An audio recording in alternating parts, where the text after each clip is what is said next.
Nope, I'm muted. I just hear you now.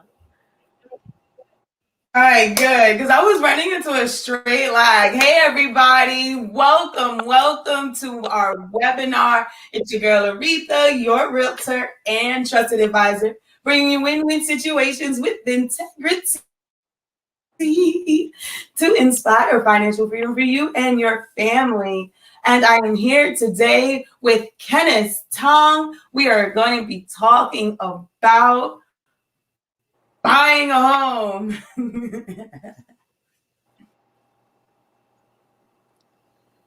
Hello, how are you, everyone? Oh, Yes, get a little yes, laggy. yes. Shout out to that. Yes, it's the lagging is serious. I'm trying my best to manage here, but it is killing us. All right, awesome. I don't even know where I am because the lagging is killing me.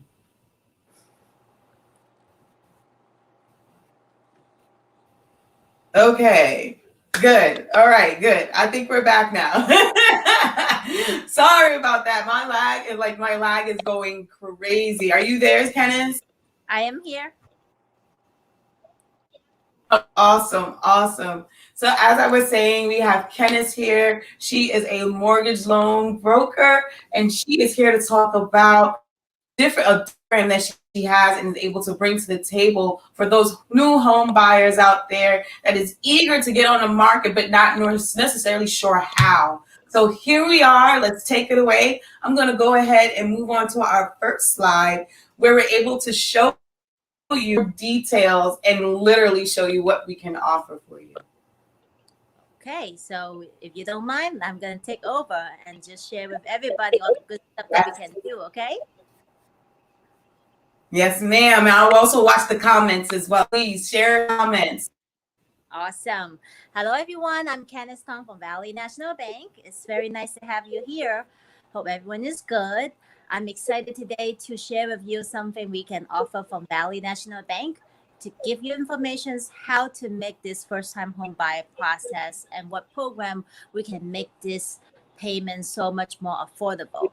There's so many of you currently might be interested or actually have a lot of myth about I must have good credit, I must have excellent down payment, or I have only 3%, 5%, but I cannot afford to pay more down payment, right? So at Valley National Bank, we actually offer two first-time home buyer programs that actually tailor to help out.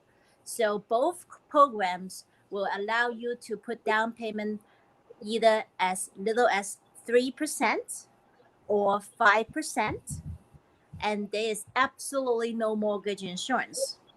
So, for some of you who may be newer to this sounds a little bit weird. What do you mean mortgage insurance? So, just to share with you, most of the time that typically when you purchase a home, when you're putting a down payment that is less than 20% of the purchase price, you are required to make an extra payment monthly, and that extra payment is called mortgage insurance. And a lot of time people are being pushed because currently, as we all know, in the New York market, it is expensive to purchase a home. So even if a house is $500,000, 20% will equal to $100,000. That's a lot of money. So for a lot of first-time home buyer who just finished school, just starting to have the ability to earn and save, to save $100,000, it's quite hard. So we have the program here to help and make it possible. So instead of $100,000, if you're going to be able to at least come up with 3%, 3% in if the purchase price of the house is 500,000, all you need will be $15,000 instead of $100,000, and that's a tremendous amount of difference in money, right? So if you will be able Yes. to put down 15%, 15,000 versus 100,000, and on top of that, we will be able to help you get it qualified with our discount. Currently, we're running a crazy madness program. The interest rate for 30-year fixed on this program is only, listen, 2.375%. Okay, it is crazy though, and it's a straight 30-year fixed rate loan. The APR is no more than 2.42, and it is extremely affordable. This program, it is here to help. And so think about that. Instead of paying $100,000 as a down payment, you come up with 15,000. Instead of you traditionally need to go through all the mortgage company, because oh sure, you put 15,000, I will charge you another $300 monthly payment for mortgage insurance. This program will not have that payment either. So you're just going to be paying straight at the 97% of the money with 2.375% interest rate on a 30-year fixed rate loan without any mortgage insurance payment. So that alone, when I have done a lot of calculations to compare with other products out there on the market, which is something called government loans, the FHA loans. A lot of people heard about that. Oh, first time home buyer, got to do FHA, got to do FHA. I have done a apple to apple scenarios. If you're going to have to do an FHA loan with 3.5%, by the way, the minimum down payment for the government program is 3.5, not 3. Okay. The monthly payment right, because most of the time they're expecting a lot more. Yes. And the monthly payment, compare that to my first time home buyer program with no mortgage insurance, it's going to be at least $200 to $300 amount difference per month. And that money, where is it going? It's going with your pocket. So you can use this to pay whatever utilities that you have. Can save that money. That is something we can offer, and I'm so excited. I wish we can share this with everyone possibly and see if we can help you save some money. Absolutely, absolutely, everybody. So please, if you have any questions on exactly how this program works, more questions to ask Kennis on exactly details on this program, please feel free to ask. Absolutely. Would you like me to move on to the next slide? Yes, absolutely. All right. Okay, and a full breakdown. It's a colorful chart. Start to finish, this is literally what the process looks like. I'm sorry, go ahead, Kennis. It's a very colorful chart. I hope everybody can see. And I love the characters on it because it's so right on point. So right on point. Absolutely. So would you like me to go start us off? Yeah, I guess probably if you want to start from the beginning stage, and then I'll take over after they got the accept the offer. I can start from the mortgage process piece. Perfect. Okay, so when we begin, like I always say, you usually want to have someone that you're working with, a complete team. So from the start, you definitely want to be able to build your team. And part of building that team is getting your approval. During the pre-approval process, of course, it can be completed over a phone interview and returning the documents to Kennis, of course, and needs a full list. Now, once you are qualified for that, we definitely find out exactly what you are qualified for. Meaning by that is that when you're working with me and you say, hey, I want to be able to find a wonderful 3-bedroom, 2-bathroom, and a mother-daughter, and I want to have it in the Queens area. At this point, we go, you know what, that sounds wonderful. Let's see what we can be able to have as buy power to be able to go out and make that happen. So that's why we get a pre-approval to not only narrow down how much house you can be able to purchase, but also what your monthly payments will look like ahead of time. So once we do, of course, find the home, working with myself, you are able to enlist that help from me, where I can be able to find you different properties that are on the market, off the market, people that might even be thinking about selling but just hasn't quite. So those are the things that we're able to help with and be able to narrow down the first best home for you. And then, of course, once we do that, we do make an offer.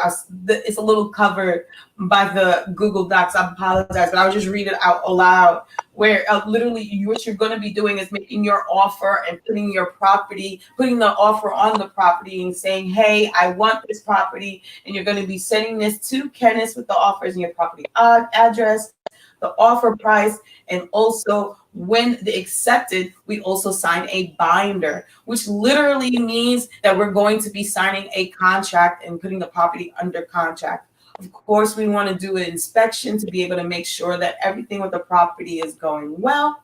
And then, of course, and again, the inspection is basically allowing the inspector to go throughout the home and make sure that everything is good, everything is functioning, the sewage is functioning correctly, all the little nicks and nannies like roofs is good, things like that, that will be able to benefit you in the long run.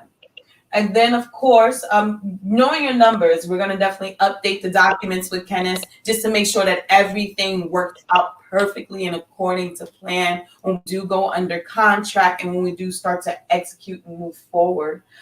So then, yes, here we go, where we go to hold on to the property, sign the purchasing contract. And of course, you're doing this with your attorney.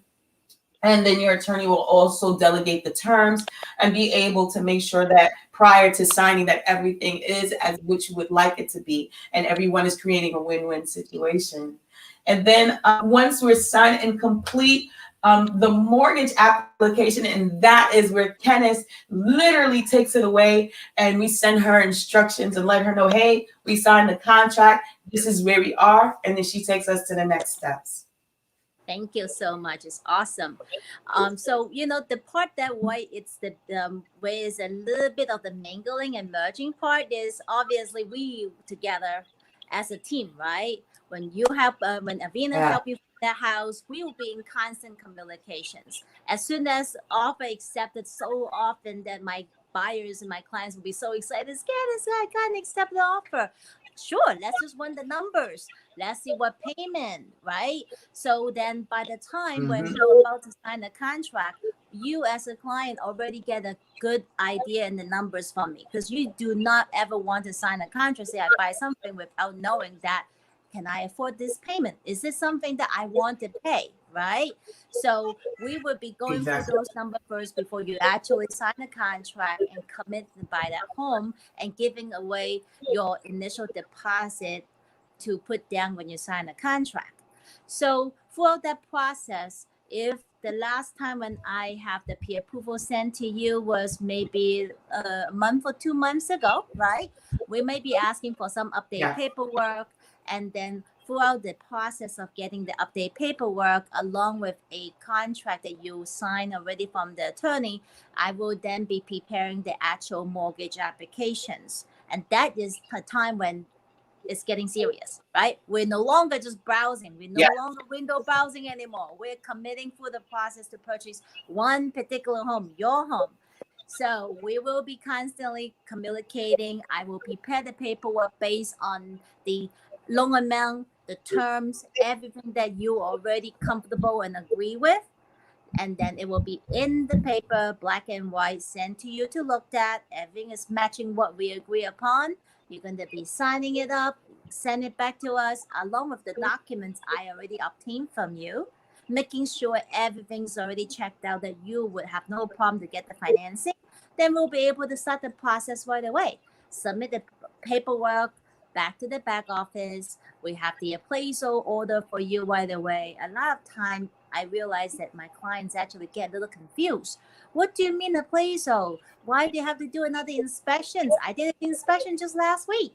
So that it happens that a little bit sharing with you guys is the appraisal. The purpose for the appraisal is to validate the value of the property. They are serving the purpose as the eyes for the bank to take a look on the exterior purpose as visuals, right? if anything that I should concern about as the underwriter, as the bank who loan and put a lien on this house to be a partner with you to buy this home, whether or not this house indeed worth the money that you're willing to pay, right? Because we are going in together as a partner Right. to put a loan on this house. So that this is what the functions for the appraisal, not necessarily like the home inspector that you guys already use to inspect the house to make sure the structure of the home is okay, the integrity of the problem, the house is okay. Two are not related. One had nothing to do with the other. So then after the inspection from the appraisal is done, usually it takes about 1 week or 1 week and a half based on current turn time. I think even the appraisers, I always talk to my partners, my realtor partners. They are human too. They're taking away on vacations with families. So summertime is always a little bit definitely more challenging. So we see about 1 week, sometimes 10 days for the report from the inspection date to the report to be complete. Sometimes it takes about that long. After the report is done, throughout that 10 days, right, 7 to 10 days, I can tell you that the back office are also working on the file. So that's why if you see the little box there, it says file and review. Simultaneously, two different parties are working. One is the appraisal, one is the back office, making sure all the paperwork that you send to me, they're matching it up what I submit on your behalf to validate you indeed have that much money. Your income is supported by the paperwork that we produce and send over.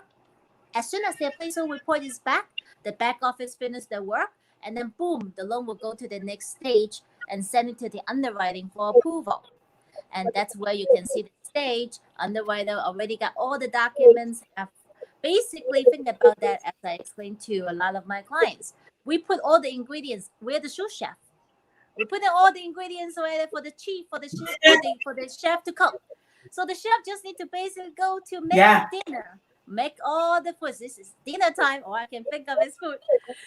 So they will finish review the file along with the appraisal, along with all the documents. Then they say, wonderful, everything is lining up, matching up. Let's give them a commitment. And that's when you see the stamp that the loan has been approved and the commitment is now issued. And then you'll be hearing those wonderful news from me, my assistant, from the notifications on your phone app that your loan has been approved. We then will be able to send that copy to you, to your attorney, telling everybody that your loan has been approved. And the next stage, all we're waiting for, maybe getting the home insurance, right? Because you do need to buy an insurance before the closing, just like before you drive. If you buy a car, when you go to the dealer, you cannot drive the car out from the dealership without proof of insurance, right? Same thing as buying a home. Ahead of time, you need to make sure you have prepared already the insurance, and the insurance, of course, need to make sure that the bank look at it, make sure it's acceptable, it has sufficient coverage to protect you and protect the bank. Along with the other piece is the title report, which is the next step. As you see, that a title report is something that your attorney order also ahead of time after the loan, after the contract is signed. Nowadays, most of the attorney will order the title report while the bank is working on all of our magic. And if you're wondering what is the title report, why there's so many things, you have appraisal, you have home inspection, you have this, you have that. What title report is? Title report is also everything about the house. What about the house is not about the value. They don't care about the value. Is it about the integrity? No, it's not about the integrity in terms of the structure, but it is legality of the property. Okay, so that's what the title report is for. And to make sure that the people selling you the house indeed can sell you the house, they are the owner, right? Whether or not there's any legal paperwork on That's the where survey will come property. in too sometimes. Yeah, it is so important. So, that is the part that your attorney will be protecting your interests, order that on your behalf, and making sure that the property that you're purchasing has all the legal paperwork and you do not run into issues later on become a homeowner. And that piece of paperwork will be coming from your attorney. And then, so long as the bank, us, look at the title report, making sure everything is good. You already give us the home insurance. You sign the commitment, say, I love the money that you give me. Please give me. After that, we'll be able to get you a final approval. And that's the exciting part. Your attorney will then be able to coordinate with all the parties and then get us closing day schedule. I think the next piece will be the walkthrough, and I would love you to take over. And notice how it's like literally being triple checked and quadruple checked to make sure that everything is happening in your favor as the buyer. Definitely Mm-hmm. making sure that nothing goes wrong and as far as the purchase goes through. Yep. So you're going to be, I think, Avina, you're going to, would you like to tell them how the walkthrough part is being scheduled and what they're supposed to do? Oh, absolutely. So usually the walkthrough is typically scheduled within 72 to 48 hours prior to closing. However, I have had an instance closing was literally 4 hours prior to the closing date. And the final walkthrough is literally just to make sure that everything that is on the contract is as what it says it is, inspection, appraisal, everything that was done prior, that everything is exactly what you said you wanted. Everything is going properly under contract. All the dates also are made sure that they're met to the deadline. So yeah, the big crucial part to where you finally get to see the house right before you get to literally get the keys. So it's really crucial, very important as well, the final walkthrough, because everyone gets to really make sure that, hey, okay, checked. We made sure everything was right. We made sure all the deadlines was met. We made sure you have insurance and all the little nicks and crannies like the utilities was switched over. So at this point, that is what the final walkthrough is to make sure that, hey, we're good. Everything looks good. Everything is what it is on paper, and it also matches to the eye. So it's really, really crucial that we do this prior to closing. That way, we know everything is ethical and it's done with integrity. Excuse me, done with integrity. Absolutely. Because you know what? There are always sometimes, a few things I notice that walkthrough is so important because that's almost like the thing about wedding dress. That is your final fitting, Yes. right? So Yes. The rehearsal, like the rehearsal. it is Yeah. so crucial because what happened is if you notice anything that is not working, for example, there could be time in the winter time, right? If the pipe busted before the closing, Yeah. oh my God, you gotta tell the attorney right away, Oh, right? It got to be fixed. Or otherwise, let's say if we need to know that whether or not the pool, because in the wintertime, if the house come with a pool in the background, right, you're not able to see whether or not the pool is functioning and open because it's been covered. There's so many things that's why it's so important to work with an experienced agent like Athena to help you watch it with you, to protect you, to make sure that the final walkthrough, that the house that you are purchasing within the next couple of hours, that you're yeah. signing away, that you're buying, borrowing hundreds and thousands of dollars, it's in the condition that you expected, not improved conditions. Okay, sometimes remember, it is not supposed to say, oh, you need to make it better than what I saw. It is as is when you agree to buy that house. Okay, so that Exactly. is something so exciting as far as it's important. But yeah, so then walkthrough is done, and then you should definitely be able to get your attorney is the one, not me, which is another very common questions. Candace arranged for the money, but unfortunately Candace is not the one who tell you how much is the check that you need to bring to the closing tomorrow. That is going to come from your attorney. Why is that? Because your attorney is the party who the seller's attorney will be told by the seller's attorney how they want their money. Okay. And so your attorney will be sending you the checklist usually the day before with the breakdown of how much is the check that you need to go to the bank and get a bank check. not personal Mhm. checks. Unlike when you sign a contract, that you are able to and allowed to present a personal check, that check is okay. But whenever you go to sign at the closing, no bank and is not going to be acceptable for you to bring a personal checks with hundreds and thousands of dollars, because at that table, that is when the actual exchange of ownership happen. Nobody would ever want to be in jeopardies of selling a house to somebody, giving the key, Right. and the check bounce, right? So the bank also won't Right. allow that. So that's the reason why it has to be a bank check, not from a personal checkbook, but a bank check. So that list will come from your attorney, and then you will go to the bank and make sure that you bring the check, match the name, and then bring it to the closing. With your ID.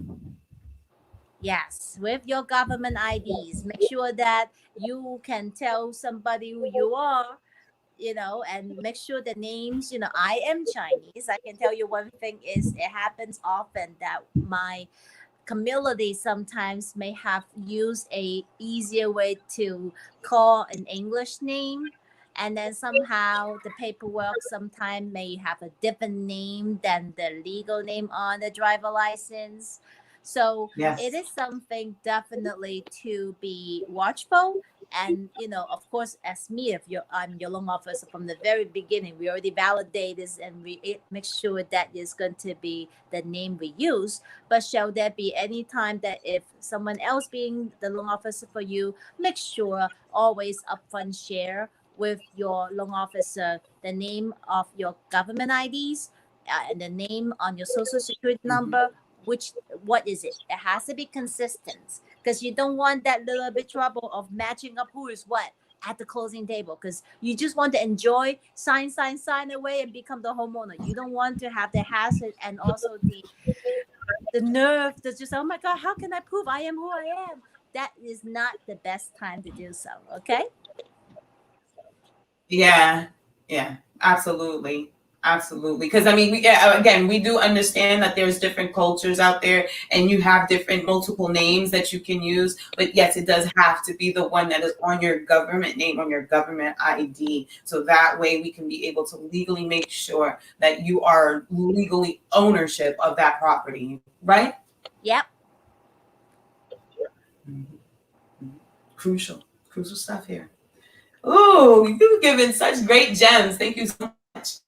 And yeah, from here is literally the closing table. And yeah, just like kind of said, you're signing your life away, and we just literally want to double, triple, and quadruple check and just make sure that everything is good.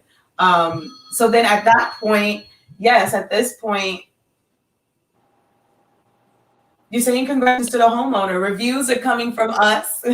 We definitely ask for reviews. And then, of course, transferring utilities to your name. Also, yeah, applying for STAR is also another program to where, like, I believe the taxes, they do tax agreements. So that way it makes it a lot easier on your new home.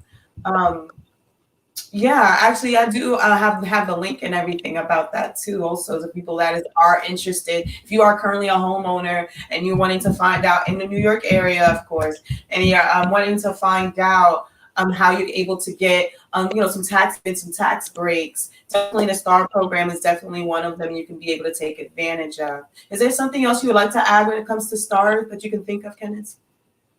I think, in terms of the star, I think one thing I want to bring up is actually back to the beginning of the process, okay? Because when a lot of time, because in Long Island, most of the time that you typically you would be able to apply for a star savings. So I want to actually just share with a lot of homeowners are thinking about monthly payment, looking for a home, right? Because a lot of Yeah. you probably still thinking about buying a home. I just want to share that the star saving is great. You do need to usually apply once a year, okay? And then the savings will be applicable for the following year. It's not going to be in effect right away. Think about everything is with government; it will take longer. But just keep doing it, which is something it doesn't cost you anything. But the savings will be happening the following year, and then the mortgage company will Yeah, because give they do it by quarter. Yep.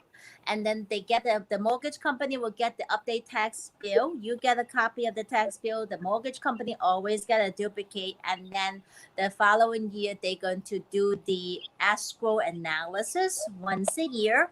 And then they're going to use the most update tax bill to recalculate and reanalyze what's your new monthly mortgage payment. Because remember, I can offer you a fixed rate loan that is only based on the money that you borrow. But your home insurance and your property tax does change every year. So I see Mm-hmm. so many of my clients who actually call me back and say, Candace, my payment just went up. What happened? I promise you, with my life has nothing to do with the mortgage you take with me. The interest rate did not go higher, it increased because just like your car insurance, just like the health insurance that you may have on your paycheck, that it always change. So that is how the bank once a year will be using the new tax bill and the home insurance bill and calculate the new payment. And hopefully you do get the star saving so that it will change. So it will be changed for better. Okay. But it does change annually because those are the figures that adjust every year. Okay. Yeah. Yeah. Yeah. In a way, it's like pros and cons of appreciation. Yeah. Absolutely. Absolutely. Yeah. Yeah. Okay. So then, yeah, at this point, you get to enjoy your home, enjoy the fruits of your labor. Put those cool little keychains on your keys and start to make the house yours. And of course, if you needed any further refinancing, you have Kennis. And if you need someone to, I don't know, renovate the kitchen or, update the bathroom, definitely let me know. I can definitely be able to refer you to someone that can be able to do some construction. I know you people out there on Facebook, y'all know that I know a lot of contractors out there. So definitely. And I definitely want to take a look at the middle here where we're talking about the home buyer process, and it's definitely the critical do's and don'ts when it comes to your mortgage and coming to the process of buying a home. Now, you definitely do want to continue to pay your mortgage loan and debts on time. On time. I know it's not easy, but at this point, you can auto pay. There's different things that you can be able to do to schedule your payments to make things easy for you and schedule on time. Auto pay helps for me. At first, I didn't think it was a good thing, but sometimes you just need to just forget about it, set it and forget it. So that's definitely a good little tip there. Do speak with your home loan consultant prior to transferring the funds between accounts. So anytime you want to transfer between accounts, please your mortgage broker. It is extremely important because it definitely can affect your mortgage. Is there anything you want to add in for that? Yes, actually, it's something that I like to point out too. There's a myth out there somehow that maybe if I am borrowing money, I have 4 or 5 different banks that have money at different place. That it will be easier and best. I am just trying to make it easy for the bank. Let me transfer all the money from one bank to the one account. It is absolutely not necessary. The reason why that it's just going to driving driving you more crazy. Okay, because when you move the money from one account to the other account, we have to follow the money. And so what happened is when they are multiple different banks, they all have multiple different bank statement period ending time, there will be a gap that the money Mm. disappears somewhere.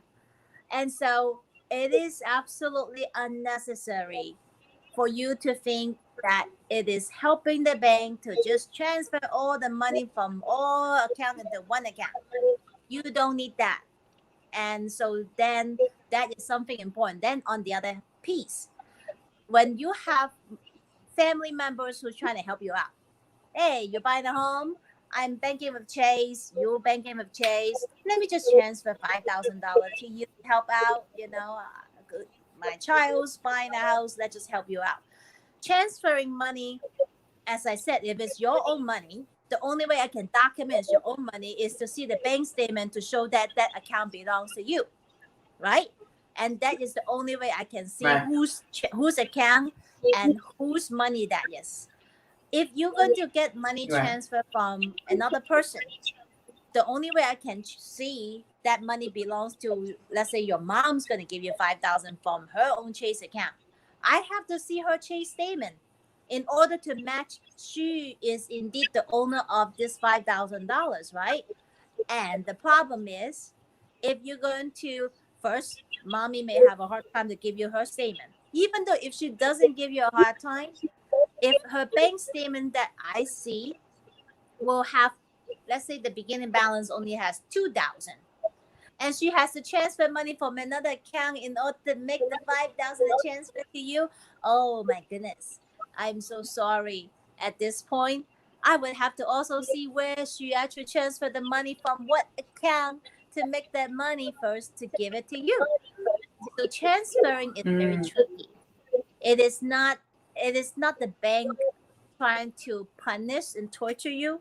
It is part of our jobs to follow the money. We have to make sure this money indeed is belong to the person that that money is usable, is an acceptable source, and the only way we can identify is through those paperwork.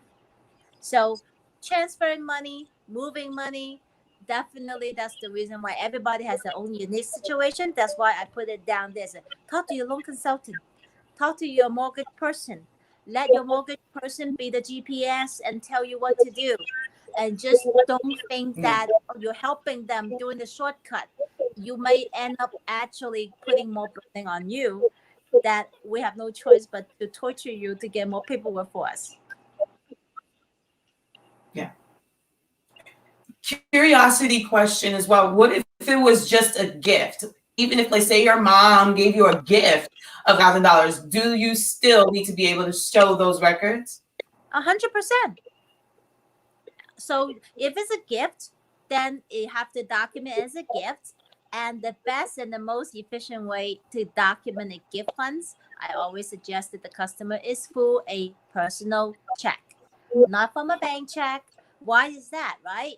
Because if a personal check would usually have the name of the account owner, it has the name of the banking institutions, it has the account number, and those are the documentations that will be sufficient for me, bank, to identify and to satisfy the requirements to confirm this is indeed the money from that donor who is mother, so that I don't need to go back and see a bank statement. Makes sense. Makes sense. I'm glad we touched on this subject, because I literally have a client where she literally pulled out a couple of loans and she was like, "Oh yeah, I thought it was okay." And I was like, "No, tell your mortgage broker, please tell him." So yeah, thank you very much for going over that. And now we're going to move into the don'ts. Now, please don't get upset that there's more don'ts than do's, because I promise you this will help you in the long run. Because just like, it's just like riding a bike. You can do the way you think that you should be able to ride a bike all you want to, unless you learn from somebody that actually learns how to ride a bike prior to you, to learn how to balance on that bike. Amen. Well, So there's the don't. the reason why there's also more don'ts too is, think about us. We are like protective mama goose. We want to protect you. Yeah. So Yeah. we want to make sure that don't do this, Yeah. don't do this, don't do that, so that we protecting you to make sure that you are in the right hands and you can get your mortgage and happily go to closing. It's with love. Promise. Absolutely. It's with love. Promise. Mama knows best. For real. So definitely the don'ts. Don't make any large purchases on your credit cards. Now, I know this sounds like common sense. I know this. But when you go walking through Walmart and you're supposed to be in there for one item that only costs $15, and then all of a sudden you come out there with a cart full of $100 worth of items. Now that's what we're talking about. That moment right there, that compulsive buying. And I'm talking to me too, because I know listen, We're not alone. Okay. All right. So don't make any large purchases now. Okay. Make a list and stick to it. All right. And don't apply for a new credit card. No new loans. No new car loans. Don't go buying a car when you know you want to buy a house. Please. And don't add another loan thinking that it's going to make things better. And definitely don't get another credit card think it's going to balance out that 30% of that usage. Okay, yeah, I've done it. I'm guilty too. Don't get another credit card thinking like, oh, it's just going to, I'm not going over my 30% usage. Stop it. Stop it. I'm talking to me too, so I know. Okay? Stop it. Don't co-sign for a loan for anybody else, not your cousin, not your mama, not your sister, brother-in-laws, definitely not. Friends, don't do it, please. Don't co-sign. You're buying a house. Stay focused on your goal. Tunnel vision. Let's not forget, don't change your bank accounts, okay? Or open any new bank accounts without consulting with your home loan consultant. Now, I'm just going to let Kennis take over on this one because I'm sure there's a method to this madness with this one. Yeah, because a lot of time going back to the money, it disappeared. There's a gap. As I said, for some reason, let's say if a boyfriend and girlfriend or partners want to buy a home together, they have money at their own accounts. And all of a sudden, they come up with the brilliant idea. Let's just consolidate all the money in one place. Open a brand new account and dump all the money there. And so that it's easier for the bank.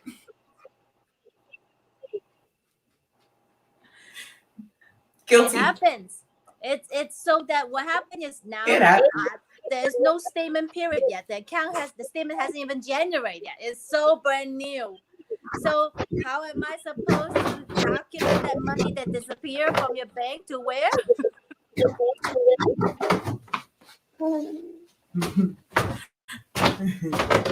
It's so true though. Sorry about that. I was giving ointment for the baby. But yes, it is so true because yeah, you just have that spur of the moment. It's true. Yeah. All right. So then next, please make any cash deposit or deposits are more than 50% of your income. Okay. That throws things off. And it definitely will bring a lot of questions. Kennis, please just go ahead and go in more on what you mean on that. Sure. So, if you are somebody who actually business of cash business, you have extra little petty cash on the side. See, as we all know, cash has no name, right? I am not able to match that is your money. There's no way I can match and verify. Going back to follow the money, right? So if you make $5,000 gross income per month, this is the income that we report to IRS that is on your pay stub, on the paper per month before tax.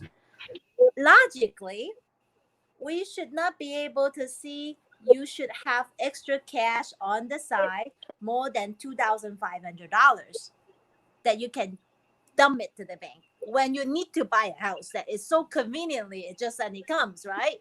So it is so important for us to make sure, because if you put small petty cash is good because sometimes we all have emergency funds at home, making sure everything is good. We have kids, we have to buy food, all good. But the dollar amount it has to make sense, right? Because everybody has their own, comfort level. So the 50% is basically, honestly, as just a general guidelines, okay? And it typically would not be tens of thousands of cash that at the bank that you have in such a short time that you just put it all together based on your employment, based on what you report to IRS as your income. So cash deposit is always something that we are very triple check. So if you have situation like this, please definitely talk to your loan officer before you put those cash deposit. My cousin, I lent him 5,000, 10,000 2 years ago. Now that my cousin know I'm buying a house and he just have that cash and he paid it back to me over the weekend. All good. But there's no way I can match and verify this money indeed is your cousin's, and it's not money that you may be able to borrow from somebody that you have to pay back. So when you have any of those situations, definitely speak to your loan officer before you make any deposit. Because once the cash been deposited, it's like footprint. You cannot erase those records, and we want to protect you. That's why going back to the don't do this and then say, oh my god, I did it. Try to make sure you communicate with your loan officer first before you actually go ahead and do that. Okay. Yeah. Because cash ain't always king now. Not always. All right. So, and not least, don't quit or switch jobs without consulting your home consultant. How about this? Don't quit your job at all. Especially with the pandemic, being so questionable. You don't want to quit your job, boy, please. You think about quitting it, but at least make sure you have another job to back it up, but still talk to somebody before you make that decision, because hey, you may be making a decision to where you might be taking a pay cut and it's going to affect your mortgage, or you can increase and it's going to affect your mortgage. So either way you look at it, you definitely want to communicate with your mortgage loan consultant, just for the simple fact that you want to see ahead of time how this change can affect you. Is that a good wrap on that one? Yeah, I actually would say to you that all those don't it had happened with me and my clients before. That's the reason why they are there. And I would say to you that the most common one Me that I too. see, the switch of employment, is actually more in the client's mind. You will actually get a great offer. You making more money. They offer me a sign-on bonus, and I will be making more money. But what happened with a couple tricks? One, there may be a fact that although your total compensation package is now bigger, because you are making more, you have an opportunity to make more money in bonus and commissions. Yeah. But you're taking a pay cut on your base salary.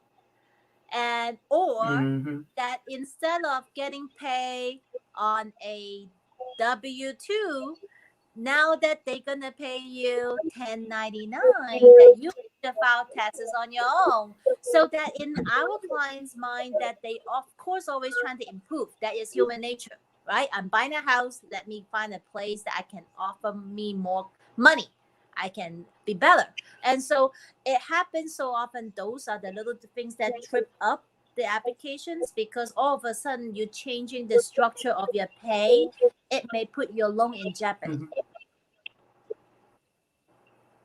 Yeah. Make sense? Absolutely.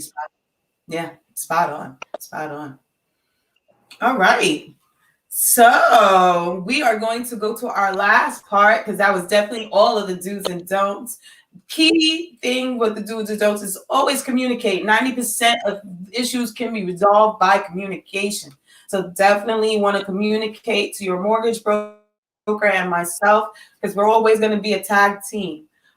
So last but not least, here is the gist of the documents that you're going to need when it comes to getting pre-approved. I don't see any questions or anything in the chat, so I'm just going to go ahead and move forward briskly for the sake of time, and allow us to just take a gander of exactly what is needed as far as getting started and getting to the process of finding out how much you're pre-approved for, as well as how much house you can buy. So that just literally gives us a good amount. So at this point, you literally want to have all of your information, from social security number, your ID, and that would be your government ID, okay? Photo ID with all the expiration date. Oh, can you guys? It's not loading up yet. Okay, let's see.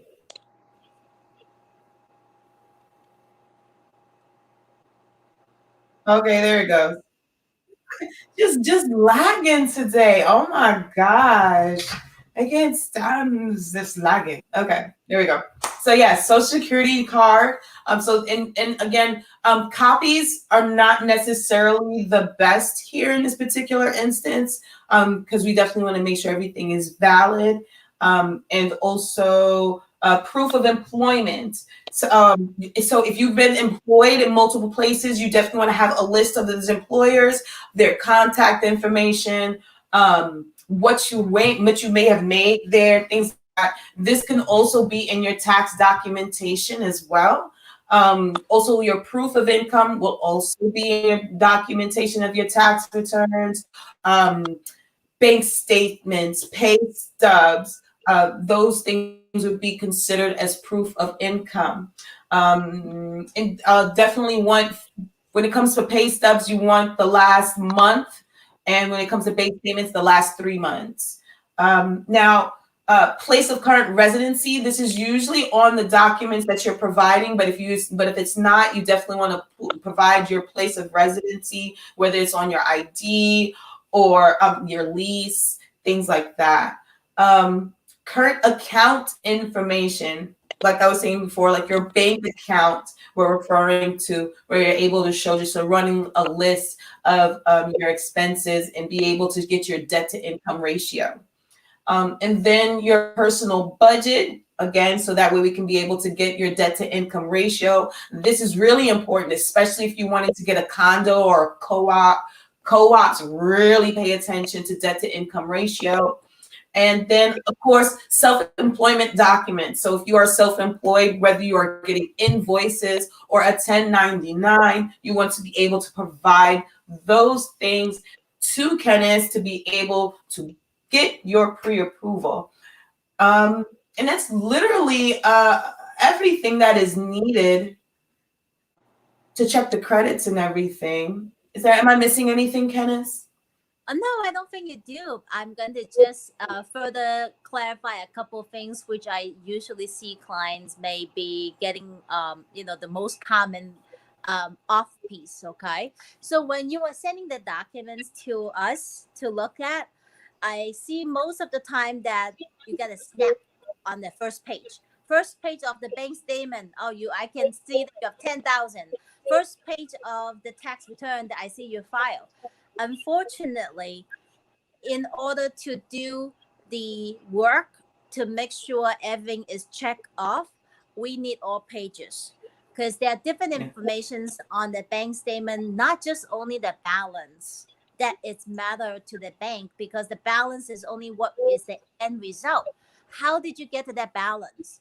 Is there any large? Is going back to about the transfer, right? We talk about also for the last couple of months, is there any monthly payment that actually has been reoccurring that is not on the credit report? So when we look at the entire income and assets analysis, it's not just the big number we care about, it's all the details. So the devil is in the details. So unfortunately, if you only just send the first page of all the documents to the loan officer, it is not going to get what we need, and you're going to have to redo it again. So try not to punish yourself and just get it all at the same first time, okay? Yeah. Agreed. So as you can see to the right, preparing to finance your home is a lot, literally going over a lot of what we talked about with the do's and don'ts, which is getting pre-prepared. You want to be able to evaluate the eligibility for the home. And that is literally the key here. So key breakdown here and key takeaways is that what Kennis is mostly looking for is income, credit, and also assets. Those are 3 key things that a mortgage broker needs to be able to get you pre-approved and get the ground running for you. Also, we're going to do also good faith estimate. Literally is just what it is, good faith, where you're literally showing your efforts and saying, hey, I'm really serious about buying this home. So you definitely want to make sure that you have that estimate set aside along with closing costs. You want to save as much as possible. Because like Kennis was saying at the beginning of this presentation, yes, you'll be able to definitely be able to help you put down 3.5%. But you definitely want to be able to have aside as much as possible to not only cover that 3.5%, but also cover closing costs as well. Closing costs would consist of attorneys, appraisals, surveys, the insurance, the home insurance, all the things that we discussed as well during the process of buying a home. Also, stop using credit. That's also part of the dose that we talked about. Do not overutilize your credit. We definitely want to stay as far away from the 30% as possible. And then also, again, reiterating, saving for your down payment. As we talked about before with Kennis, you can do as low as 3.5 with her. Some do require up to 20%. But if you're able to get a wonderful, well, just take advantage of this great program that Kennis has to where she's able to do something for you to where you're able to do 3% down. You can't beat that. And it's rare. Okay, especially nowadays in today's market, we're already seeing in California that prices on the properties are starting to go down. So this is very crucial, people, that you definitely want to make sure that you're prepared as a buyer to be able to buy when those properties do either go lower or B, before they go any higher and you lose your chance of having a great interest rate. Does that sound about like a good strategy as well to you? And listen, I always believe, home ownership is something that we all part of, right? And that's American Yeah. dreams. And I always say one thing too is that if you are at the workforce right now, you're paying rent. No matter how cheap your rent that you pay, it's still money that you give it away. It's not yours. You're It's paying not. somebody else's mortgage.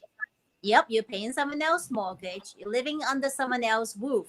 They have to say over when, what, how you stay in that home. When it's your house, you do what you want, when you want it, how you want it. It's your place. There is nothing like it. And I always will believe you don't need to start to get from something grand. Something start for your own. Start from a studio, start from a co-op, start from a one bedroom. And then as you continue to move along with your career, with your life, you will establish and probably already gain equities of places that you start with and able to trade up, upgrade it to a different property. And that is how we in our business here to help to make this happen. Oh man, you couldn't have said it any better. Like seriously, that was perfect. Because just like you said, like who doesn't want to become a homeowner? And you don't have to start with the wonderful 3-bedroom, 2-bathroom. You can be able to start off with, just like Kenny said, that townhome, that condo, that co-op. Build off of that, leverage what you have to be able to get what you want. So I don't see any comments, but you do have our contact information. If not, I definitely will be sharing it later on this week. So you'll be able to reach out and ask any questions to Kenneth and I as far as states mortgage go. We are a team here and we're all family here. So if you have any questions, concerns, or just want to give us a shout out of love, we're here for you. And we love you, people. Thank you so much for coming. Mwah, mwah, mwah. A good one. Bye.